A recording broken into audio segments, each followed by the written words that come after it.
Now, The Hunt Palmer Show. Waiting to rise again. You're listening to The Hunt Palmer Show. Brought to you by Corks, Cajun fried fish and shrimp on 104.5 ESPN Baton Rouge. This is the moment you've all been waiting for. Locking down the middle of the day. Live from downtown Baton Rouge. This is Hunt Palmer.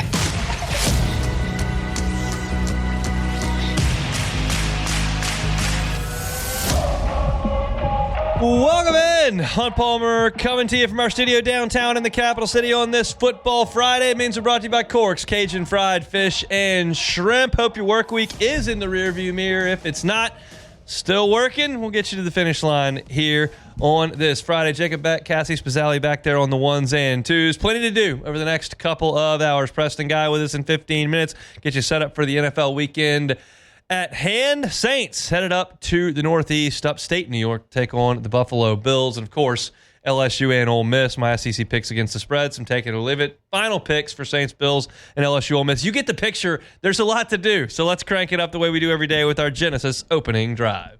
It's time for Hunt's opening drive, presented by Genesis of Baton Rouge.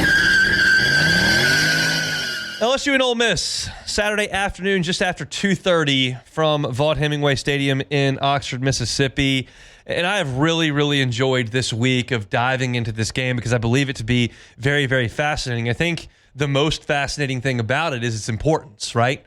LSU came into the season with huge expectations. Ole Miss, not as big as last year, but both teams have gotten off to an undefeated start. And the winner on Saturday has a really, really nice path to the college football playoff. It doesn't mean that the winner is going to get there. It doesn't mean the loser can't. But the winner is looking with some wiggle room at the month of October. And that's a great, great place to be in. And I think for me, as I look at this matchup, we've now got enough on tape, enough on the stat sheets, enough body of work to really start making some generalizations about who teams are. When you beat an FCS team 55-0, I can't really learn anything. When you play two of your games against teams you're much, much better than, it's just hard to really draw from those things because you're bigger, you're faster, you're stronger, and so your fundamentals aren't great. You have a missed assignment. Like, you can make up for things. But now everybody's kind of got enough hay in the barn to where you kind of get a sense to who teams are. And we've talked a lot about the different aspects of this game. We've talked about Ole Miss's quarterbacks and what's the situation if you see the backup in there and you see Trinidad Chambliss. What if you've got to go back to Austin Simmons? We've talked about Lane Kiffin's offense against Blake Baker's defense. We've talked about LSU going on the road to play Clemson and what that's going to mean when they go on the road to play Ole Miss. And there's been a lot of areas on the field that we've focused on. And I haven't talked about this, and this could be a huge, huge, huge piece to the overall puzzle in this game. Last season, Ole Miss was hellacious with its pass rush. I mean, incredible off the edge. And they finished the year with 52 sacks, which was third in the nation last year. I mean, they got after people. And through 4 games, they just have not. They had 3 sacks at Kentucky. Very good. Solid effort. Kentucky stinks at throwing the football, but 3 sacks in a league game, that's getting back there and making an impact. They have not had a sack in the last 2 weeks against Arkansas or Tulane, and they whipped Tulane at the point of attack for a lot of that game. Tulane couldn't run the ball, but they didn't get home and finish those sacks. And now you're facing a passing offense that, while it has not been humming, has the ability to do that. Barryon Brown has had success on that field 1 year ago with Kentucky. We know what Aaron Anderson can be. Trey'Dez Green is coming back, and Garrett Nussmeier is a proven commodity as a passer. But what's the best way to affect Garrett Nussmeier? Well, get back there and move him. He's not very mobile. He moves in the pocket okay, but he doesn't hurt you with his legs. And Ole Miss has not shown the ability to do that thus far. You look at their edges. Suntarian Perkins was a 5-star recruit. LSU's got their 5-star Perkins, who's a terror off the edge. Ole Miss is supposed to have theirs, and Suntarian Perkins had a great year last year. Double-digit sacks last year. He's got none. He's got 3 hurries. He's out there, but he's got no sacks. On the other edge, you've got Cam Franklin, who was a 5-star prospect by rivals coming out of high school, top 75 recruit by ESPN, and he doesn't have a sack. Now, he's got 7 hurries, so it's not like there's no pass rush at all, but they're not getting home the way they did last year. And you look at LSU offensively, you feel good up front about the way that your center is playing now that he's healthy. And then at guard, you've got Thompson, who's a veteran, and you feel like at left guard, you're rotating a little bit, but you're getting pretty solid play. Tackle is where you're weakest. And the Ole Miss edge guys haven't made that sting. Now, it's not to say they don't have the ability. I think I've spelled that out. They do. But if Cam Franklin and Sontarian Perkins cannot affect Garrett Nussmeier, I think LSU is going to win on the outside. That's what I've drawn from watching Ole Miss highlights, from listening to 5 or 6 different podcasts, from reading statistics, from going over box scores. I've been doing this for 5 days, and while it looks like on paper that Ole Miss allows a low completion percentage, which they do, they're 3rd in the country from that perspective, the consensus is that there may be some holes in the back end that haven't necessarily been exposed yet because they haven't seen anything like they're going to see from a resume perspective with LSU's passing game. It doesn't show that on paper, but I think everyone is willing to concede that LSU's passing game very much has the ability to be better than it's been so far. And the way that Ole Miss can counter that is to get back there and affect Nussmeier. Franklin and Sontarian Perkins have got to do that. Prince Will Umanmielen as well. He's only got 1 sack. He's not as good as his brother, Prince Lee Umanmielen. They don't have Walter Nolan on the inside. And so that's a spot that if you're Ole Miss and you look at LSU on tape and you look at the offensive line and you go, I'd like to kind of get after those guys. They haven't shown they can do it. And this dovetails into another point that I think is going to exemplify it even more. As I sit here today on Friday afternoon, I just don't think LSU is going to run the ball well. And you can look at those stat sheets all you want and say, well, Ole Miss has quite literally the worst run defense in the Southeastern Conference. They do. Kentucky ran it on them. Arkansas ran it on them. Taylor Green ran it on them. Like, their statistics against the run are bad. They don't have the talent they did last year. They're not a good run defense. There's enough evidence to support that. I don't think LSU can take advantage of that because I don't trust LSU's run game at all. At all. LSU could not push Louisiana Tech out of the way to score a touchdown in the 4th quarter of that game from the 3-yard line, 1st and goal. LSU's best chance to get a reasonable statistic out of the run game is for Juwan Johnson to bust one. Give me 50 on one play, which can happen. Maybe Harlem Berry gets a stretch play, puts 1 foot in the ground and uses his speed. But down in, down out, if you tell me that LSU is going to carry the football 27 times on Saturday, I think that 22 of them will be pretty marginal gains. I don't trust LSU to run the ball. Which means if LSU is going to go to Oxford and move the ball and convert 3rd downs and get into the red zone and score touchdowns and score enough points to win this game, it needs to come in the passing game, that as your backbone. And if Ole Miss doesn't affect Garrett Nussmeier, he can do it. And if Ole Miss doesn't affect Nussmeier, those wide receivers can win against Ole Miss's defensive backs. But if right tackle is a huge problem for LSU, and these guys who were 5-star recruits coming out of high school do play to their ability, and Ole Miss all of a sudden ends up with 5 sacks, and they do pressure Nussmeier, and you see some of the things you saw in the second half last year at Texas A&M when those former 5-star edge players and defensive linemen got after LSU, that's where it all starts to fall apart for the LSU offense. I'm conceding up front that LSU's run game is not going to get a push and is not going to control the game. But I'm not conceding that makes LSU one-dimensional and feckless on offense. It does not, because I think LSU can win against the Ole Miss DBs. And keep in mind, you still have to I'm not saying sit back and throw it 58 times. You still have to run it some. It's like they did at Clemson. And they had the one run at the beginning of the game where Durham broke a tackle and busted a run. And they didn't really hit a nice play on the ground after that. But they did keep with it, keep handing it off, keep that pass rush at bay at times, get the ball out quickly, and they did enough to move the ball down the field, lean on their defense a little bit, and win the game. That's LSU's path. If y'all listen to Further Review with Matt on Thursdays when he has other beat writers for LSU, or on Wednesdays when he has other beat writers for the Saints, he often asks that beat writer, what's the path for said team to win? And this week, if you ask the Bills beat writer, it's like, get off the bus and make sure that you've got football players on the field. That's the path to win. But for LSU to win this game, the path is run it some and make sure that you stick to that a little bit, but don't rely on it, and then really be efficient in the passing game.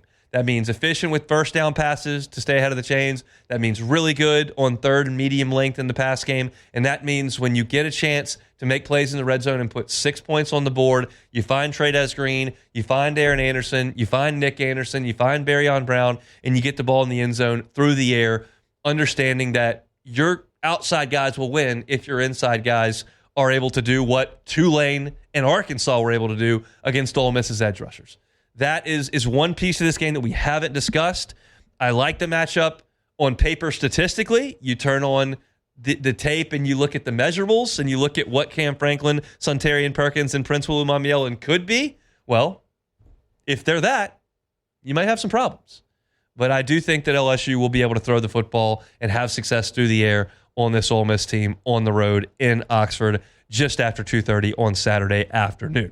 We're off and running here on this Football Friday edition of the Hunt Palmer Show. We're brought to you by Cork's Cajun Fried Fish and Shrimp. Looking for a late lunch? Highly recommend you get on by Cork's Government between Foster and Jefferson and grab that. Having a watch party for LSU and Ole Miss just after lunchtime. Getting some folks over, big group, and you feel like, I probably need to get something on the table, but I don't want to cook. I don't want to stay up all night and smoke something or cook a bunch of burgers. Well, get Cork's. They're happy to feed big groups. They get you those big trays, the crispy fried catfish, jumbo Gulf shrimp, the shoestring fries, honey butter rolls, your coleslaw, all the sauces your heart desires right there at Cork's. So call them, say, hey, coming over about noon, need to pick up some food because we're having a watch game to watch the Tigers. They will certainly appreciate that. They bring you our Friday shows each and every week. Step aside, Preston Guy, tigerbait.com next.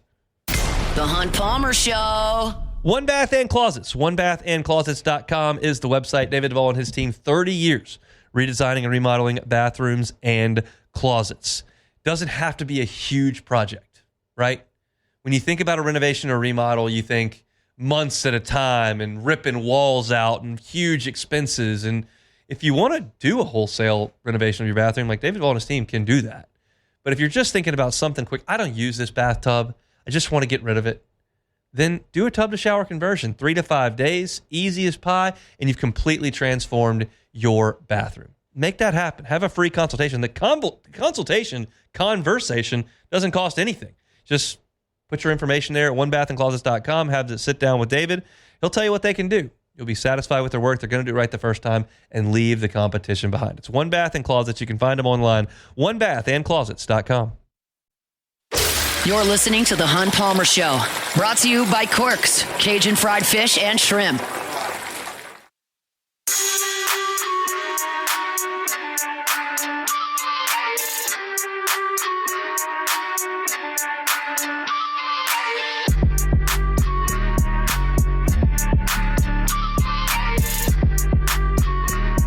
Chugging along here, Friday edition of the Hunt Palmer Show, brought to you by Cork's Cajun Fried Fish and Shrimp. Our pleasure now to welcome into the program Preston Guy from tigerbait.com. He's with us on Fridays talking football. Preston, every once in a while when we're sitting at our desks here at Guarantee, our social media director, Chris Marler, will walk in and put us on the spot with a video for social media. He did so this week with a question. I'll just pose it to you and see if we put you on the spot how it goes. What's your least favorite thing about Ole Miss? I'm glad you asked me because I watched the whole video, and I've had this answer prepared, as I often do, coincidentally, for all your off-the-cuff questions. It's the fact that they claim 2003 SEC West champions. I saw Eli Manning get put back on his butt against LSU. Yeah. You didn't go to the SEC championship. LSU did, and LSU won a national championship. Yet here we are claiming Mickey Mouse because you tied the division but lost the tiebreaker and had to sit home. We're still claiming that. So that's my least favorite part about Ole Miss. It is it's a tough look to have that on your stadium displayed, and I saw the LSU social media team did take the opportunity to photograph that and send it out with their pictures this morning. So that's a tough look for the old Rebs. All right, LSU and Ole Miss on Saturday afternoon. Let's talk about this one, starting with the LSU offense. Do you feel any better about the offense based on what you saw against Southeastern? Okay, so there's nothing that Southeastern could have done defensively that would have made me think, man, boy, LSU is playing well. But LSU's offense was shooting itself in the foot often against LA Tech and all these, really all three games before that. And Nussmeier came in, we heard about the health, and we heard that he's better, and he had a darn near flawless game. I think he had 5 drops, and he had 6 incompletions. So the fact that your quarterback is back to slinging the ball around and looking that good means that there's no more self-inflicted wounds, right? Because, you saw how open Barry and Brown was, and this is one example we're going to keep on bringing up because it most clearly illustrates what we're trying to talk about. But you saw how wide open he was against LA Tech early in that game, and Nussmeier just misses him by, a whole bullpen out there. My God. Against Southeastern, we saw guys open all the same. We actually did get to see him handle a little bit of pressure, which he shouldn't have, but he did. And he looked great. So that is signs of optimism for me. But I'm not going to sit here and say the offense has turned the corner because they look so good against Southeastern. No, not doing that.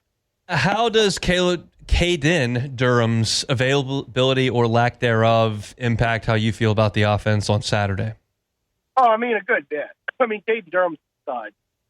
And I have some questions about what comes up after Caden Durham. Is Juwan Johnson, after playing, 3 different positions, going to come into this game and be your starting running back? He's looked good, but I have some questions and concerns about that.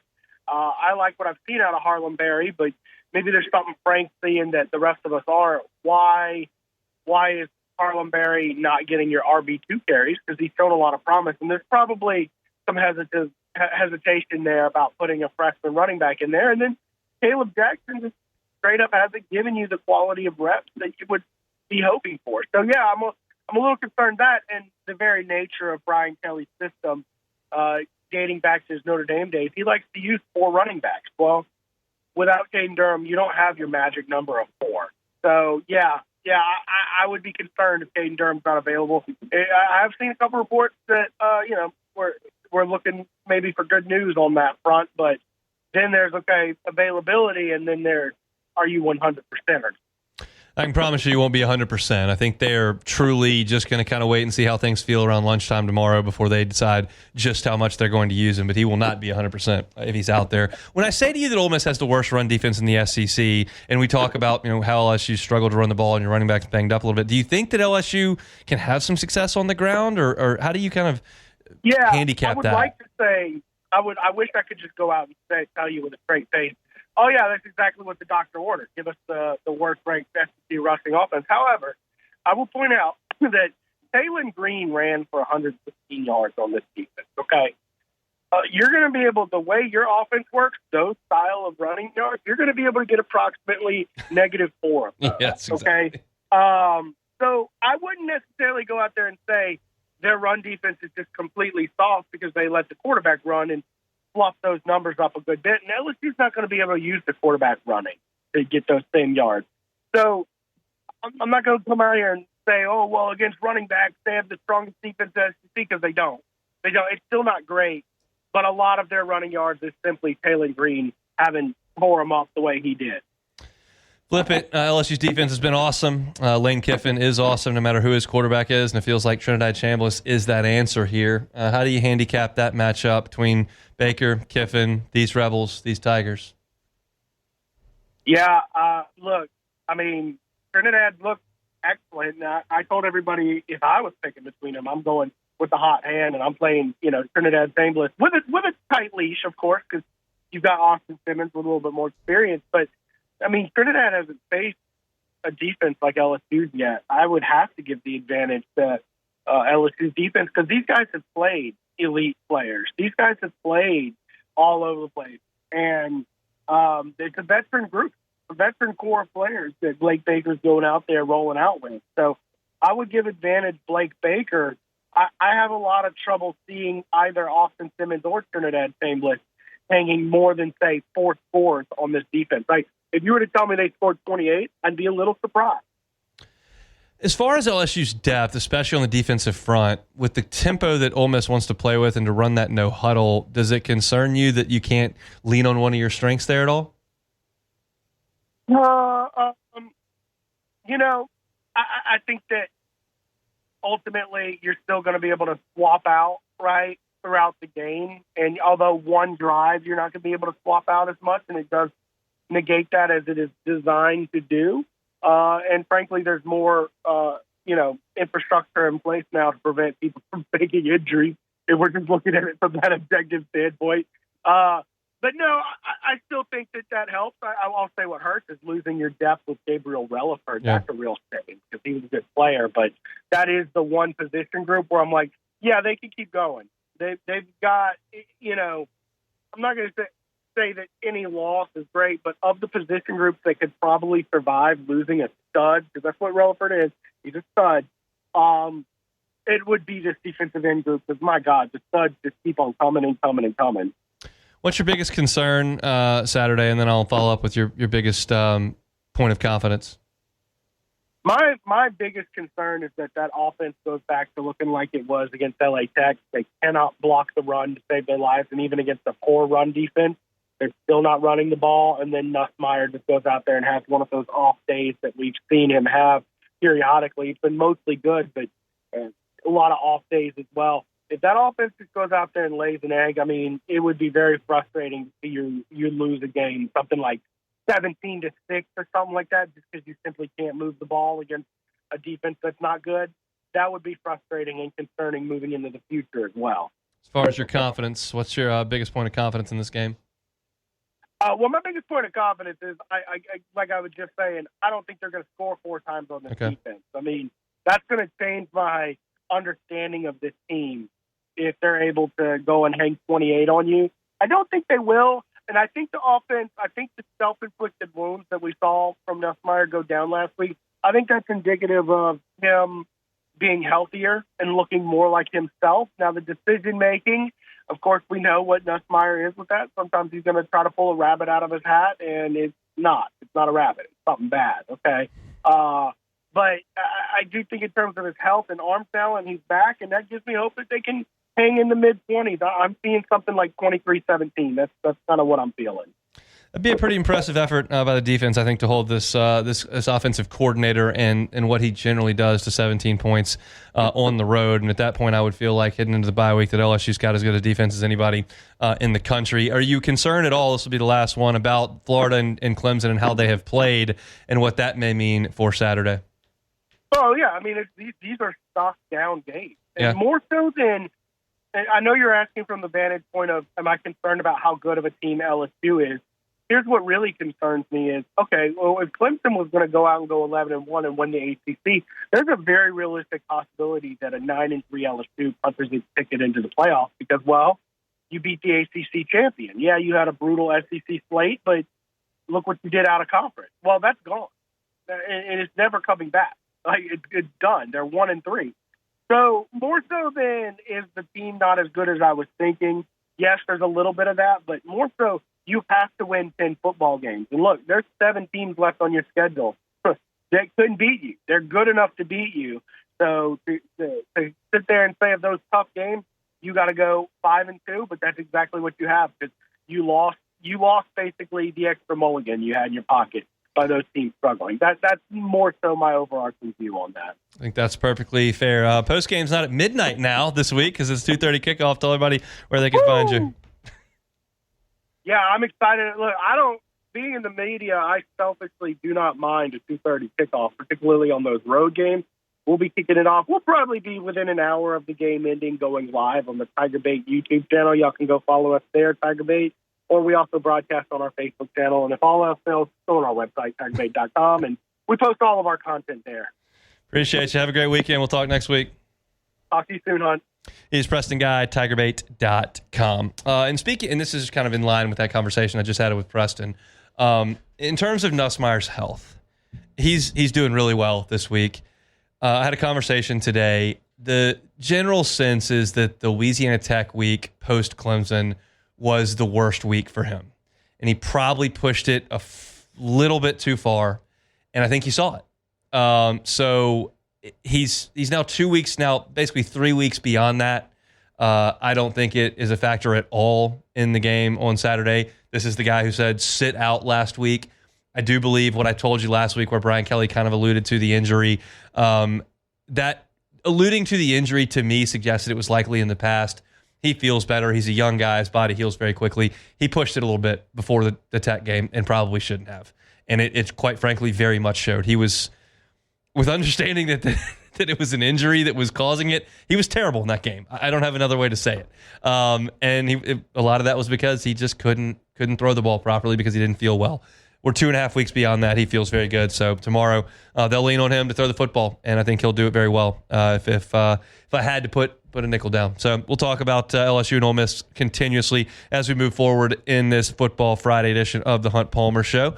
I did a live read for One Bath and Closets there recently. In the last segment. And I want to go back and touch on one more thing because my guy David Duvall just reached out. And since I've already done the read, I'm going to help him out with this. He's going to be at the Baton Rouge home show at Lamar Dixon Saturday and Sunday of this weekend, 10 a.m. to 5 p.m. So wide-ranging hours, 7 hours, Saturday and Sunday over at Lamar Dixon. He's offering extra discount if they come over and see him at the show. So if you are interested in a bathroom remodel, a closet remodel, want to just talk about it, he'll be at Lamar Dixon at the Expo, 10 to 5, Saturday and Sunday. Go see David. Say, hey, heard about you on Hunt's show. What can we do? And he'd be happy to talk with you there. So wanted to get that shout out into David because that's great work over at One Bath and Closets. Great partner here on the Hunt Palmer Show. Step aside, get you ready for the NFL weekend to come. That's next. The Hunt Palmer Show.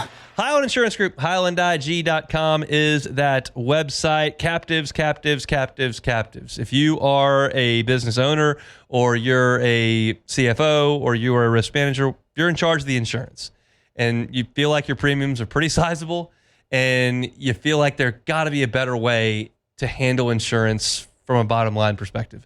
There may be. Can't promise you because you have to fit into the captive. Your loss history as well as your premium size has to fit into the bucket. But if it does, it can be a game changer for you. If you have not explored a captive, if your broker has not come to you and talked about that, well, you need to learn about it. In the Highland Insurance Group, John and the Carpenter's team, they handle captives every single day. So again, if you're a business owner, you feel like you need to make a change with your insurance to help your bottom line, maybe a captive is the answer for you. The Howard Insurance Group is happy to help you with that. It's the Howard Insurance Group. They're here in Baton Rouge. They can help you out statewide. Find them online at HighlandIG.com, HighlandIG.com. This is the Hunt Palmer Show, brought to you by Quirks, Cajun fried fish and shrimp.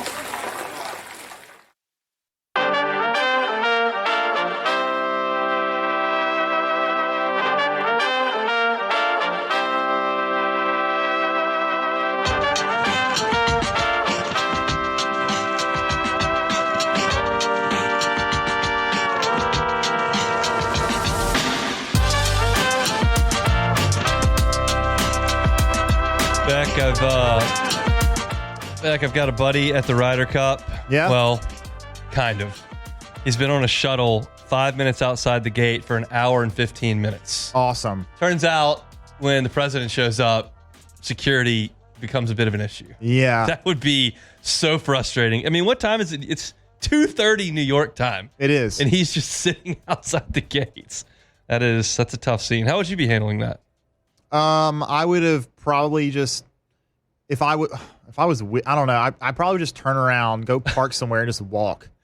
I mean, if you could, I don't know. I'd walk a mile. I mean, I'm not going to sit there for an hour and a half. I don't know that I've been to a game because Trump's the only president that's gone to these games. I know he went to LSU Bama 19. Yep, I was there for that game. I don't think I've been to a game that the president's been to. I've never been to a Super Bowl.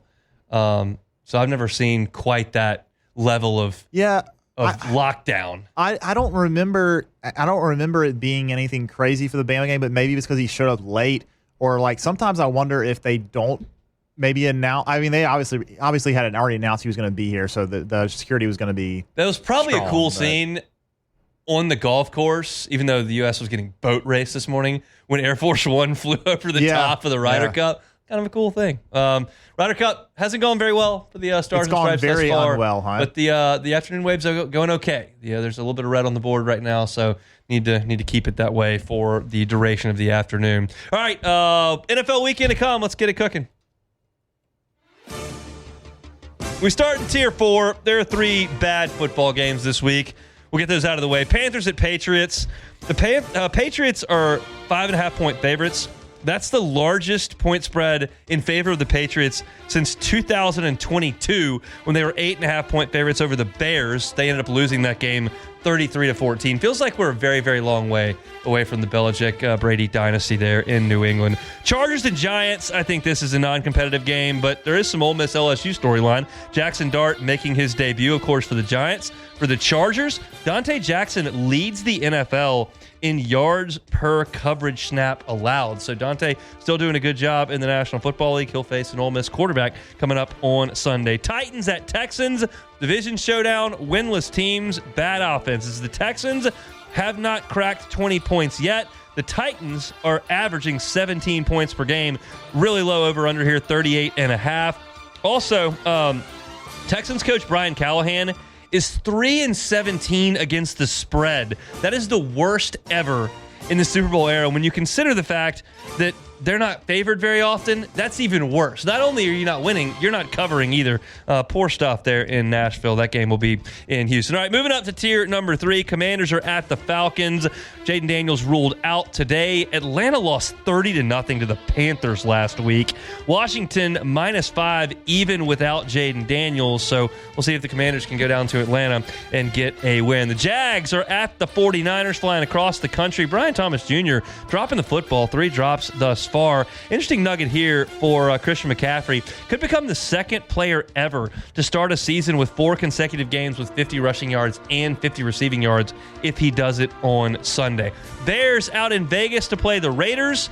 Caleb Williams, 18 touchdowns against 2 interceptions in his last 14 starts. He's not playing as well as Jaden has, and they're under the radar there in Chicago because, well, they were bad last year and they got off to a bad start this year.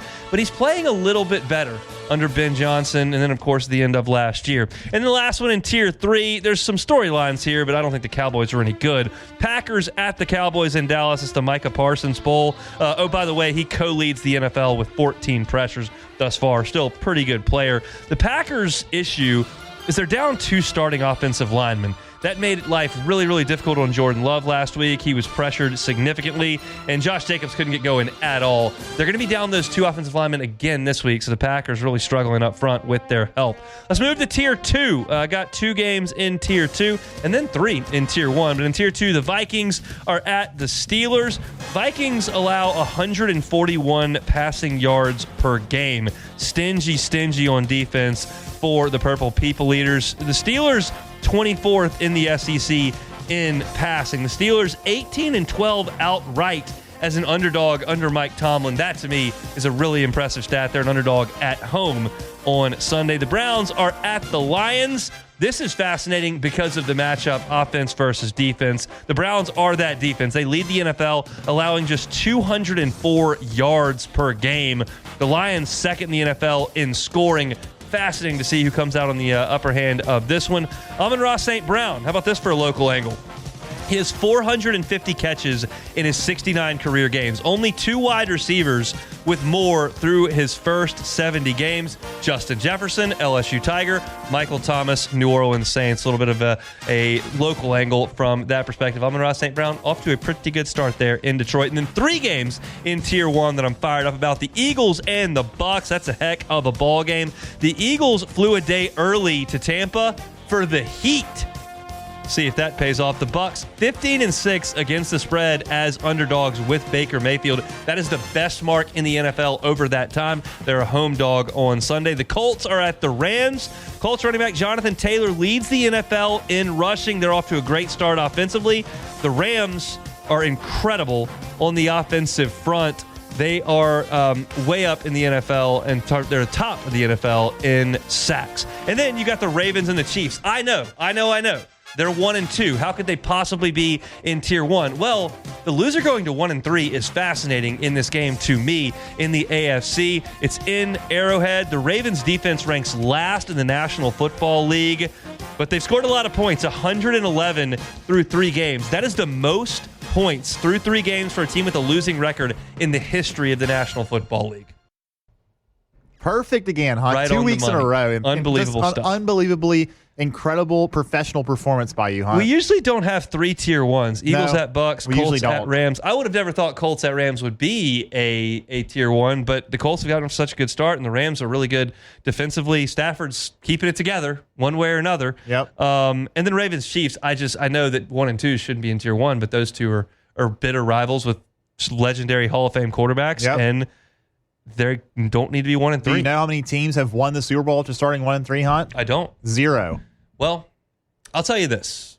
As we sit here on September the 26th, the Chiefs ain't winning the Super Bowl. No. They're not. I think this is the first step for the Chiefs dynasty to end right now this season. I think they're on their way to this dynasty. Well, you figure, I mean, if I gave you, so this is the 25 season. Do you think Andy Reid coaches the Chiefs in game 1 of the 27 season? It would be the rest of this year and one more. I don't. I don't think so.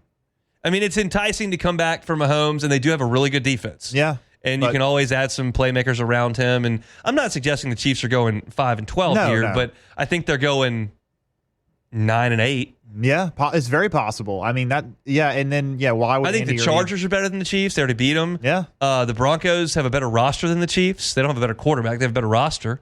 I just don't buy the Chiefs. I'm still not quitting the Ravens. I know their defense is just abysmal, but Lamar is so good, and Henry's still very good, and I think they'll get better on defense. They got some players on defense, Kyle Hamilton, and I can't quit the Ravens just yet. I'm pretty much quitting the Chiefs. Yeah, I think I am too. A few interesting games I'll be looking at. The Colts are 3-0. They're playing the Rams. When is the other shoe going to drop for the Colts? If it has to, right? Eventually, I mean, you got Daniel Danny Jones. Dimes, baby. Daniel Jones is playing really good football. He's not lighting the other teams up, but he's playing really good, solid, football. And if they get, I don't know when I know the last time they started 3-0 was 2009. That was a good season for the Colts.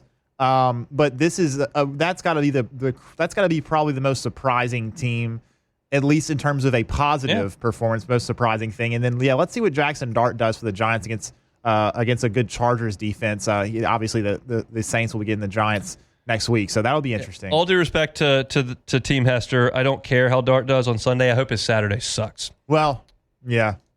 That's about as blunt as I can be. Over-under on points for the Lions against the Browns in Detroit, 27.5. I'll take the under. The Browns defense is really good. Browns defense is real salty. I would probably take the under too. That number's probably way too high. Although but I didn't look it up what it would be. I'm sure they have numbers on that. Yeah. I just didn't look them up. I mean, they got the doors beat off by the Ravens. The Ravens have maybe one of the best offenses in the NFL. The Lions. Let's see what the Lions do here. They had that first game against the Packers, but then they went out and blew out the Bears, and then had a good one against the Ravens. So I still think the Lions are really good. They're still really good. Shout out Kelvin Shepard coaching that defense. LSU Tiger. We'll come back and close that hour 1 next. The Hunt Palmer Show. Genesis of Baton Rouge. GenesisofBatonRouge.com is the website. America's best warranty.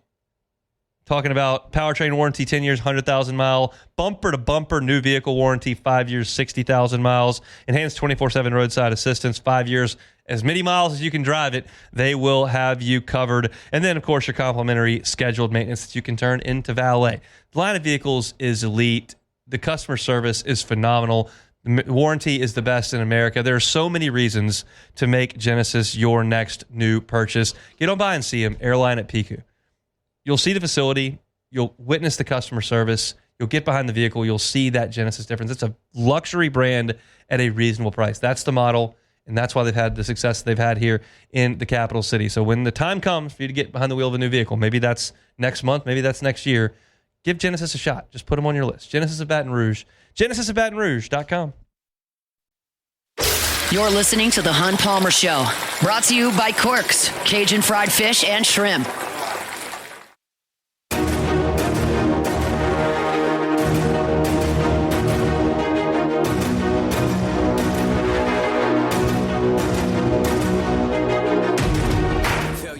Friday shows brought to you by Corks, Cajun Fried Fish and Shrimp. Hope your work week has been a good one, and I hope it's in the rearview mirror. But we'll get you to the finish line here on 104.5 ESPN Baton Rouge. Let's talk Saints and Bills here. It's a tall order. The spread's 15.5. Spencer Rattler hopefully going to avoid some dubious company, but we don't feel like that's going to happen. He loses this game, he'll become 0-10 as a starter. He'll join some company with folks like Zach Mettenberger, who started their career with 10 straight losses as a starter. And that's a tough scene, but it's not really Spencer Rattler's fault. He hasn't been great, but he hasn't been bad. They just fell so far behind last week, and it had nothing to do with Spencer Rattler. You're talking about a punt back for a touchdown, a blocked punt, settling for a field goal and missing it. None of that stuff is Spencer Rattler's fault, and yet it happened, and the team got in such a big hole that it was insurmountable. And now you're facing one of the best teams in the NFL. These Bills are so good. They've gone 8 straight games without a turnover, including the playoffs. That's tied with the 2024 Chiefs for the longest streak with 0 turnovers since 1933. Which is just remarkable. They do such a good job offensively because Josh Allen is so dynamic and such a great decision maker and so accurate with the ball, which was the knock against him in college, and now he's flipped that on its head. I would feel a little bit better if Chase Young played at all, but he's been ruled out again. And that might be the best player on your defense. And if you're going to struggle in the back end, which they have, Kool-Aid McKinstry has struggled, Alontae Taylor has struggled. Those guys in coverage have not been very good. It's been an extremely rough go for Isaac Yiadom in coverage as well. And those guys are going to have to run with some talented Bills receivers, including Keon Coleman, who has a quarterback that doesn't need a lot of room to operate. And so I don't like that matchup at all. At least you'd have a chance if you could put Granderson on one end and Young on the other end and go try to affect him. But you don't have Young, so you have to take that away. If you're the Saints, you kind of have to pick your poison. If you spend too much time sitting back and worrying about what Josh Allen's going to do with those receivers, James Cook will dice you up. He's been as good as any running back in the NFL this year. I would love to point to a statistic and point to something that I could paint a sunny picture with. I literally have nothing. I have nothing at my disposal with which to paint a rosy picture. The Saints have been bad against the pass. You're facing one of the best quarterbacks, maybe the best quarterback in the NFL. The Saints have struggled to consistently move the ball down the field. You've got a quarterback that is still learning. You're going on the road in a hostile environment that's going to be cranked up because they're 3-0 and fired up and they can smell blood in the water. The point spread is over 2 touchdowns, which just does not happen in the NFL. Your best defensive player is not playing. I don't have anything positive to say about this. Here's my hope, that the Saints don't self-destruct and quit getting penalized. That has nothing to do with the opponent that you're playing. And if you, as a franchise and as a roster for this year, want to start making some improvements toward winning games, which could happen in the next 2 weeks, stop getting stupid penalties. You're going to get a holding call here or there. You're going to get a pass interference here or there. No pre-snap penalties. No ridiculous unsportsmanlike penalties. No complete meltdowns where you're getting kicks blocked. Just do the simple things. And if you just do the simple things with professional football players out there, you will not get embarrassed. You will stay reasonably competitive for a couple quarters into the third quarter, close to the fourth quarter. If you just don't get behind the sticks because of penalties, and you don't turn the ball over, and you don't do anything ridiculous and out of character, you'll be okay. You'll get beat. They're going to get beat. But I'm looking for baby steps here. I don't have any interest in coming on here every single day and going, okay, well, the Saints are atrocious. Here's how again. When there are statistics that are noteworthy, I'll pass them along. but I'm not interested in just running the franchise down 5 days a week between losses. So they're going to lose on Sunday, and nobody's going to throw a fit down here because everybody knew they were going to lose on Sunday. And then you come back Monday, we'll break this game down for a little bit, and then you'll start looking at a 2-week span where you, as a head coach, a quarterback, and a football team, had better start making some strides against two teams that are not any good. The Patriots, not any good. Giants, not any good. Now, neither are the Saints, but these are the two games that I'm now focused on. I'm not focused on the Bills. The Bills are going to crush the Saints. But the next 2 weeks are going to show me something. I can't take a lot from Sunday unless you continue. You get penalized 16 more times and you get 2 more kicks blocked, and then you're just incompetent. But if you can just stay between the buoys, take your 14, 18, 20-point beating, and come back for the next 2 weeks where you should be competitive on your home field, that's where I am right now. So that's your look at the New Orleans Saints here on this Friday as we get ready for Saints and Bills. My prediction on this game, I'll go ahead and give it now, and we'll do it again at the end of the show. I'll give you a prediction. I think the Bills win this one 34-13. I gave you 30-13 last week. I think this is worse because the Bills will execute better than the Seahawks. That was a bit of a fluke last week and all the things that went wrong early. This won't get that out of hand that quickly. I just don't see the Saints putting up enough resistance to keep it close late. So there's your thought on Saints and Bills here on this Friday. We're brought to you by Corks, Cajun fried fish and shrimp. Get on by for a late lunch. Get a po' boy. The big jumbo shrimp po' boys. Awesome catfish po' boys as well. Come with the shoestring fries. Great addition to your Friday and your weekend, quite frankly. When we come back after Sports Center, talk some more LSU and Ole Miss. Big one on Saturday. Got SEC picks against the spread coming up as well. All that after Sports Center. It's the Hunt Palmer Show. The Hunt Palmer Show.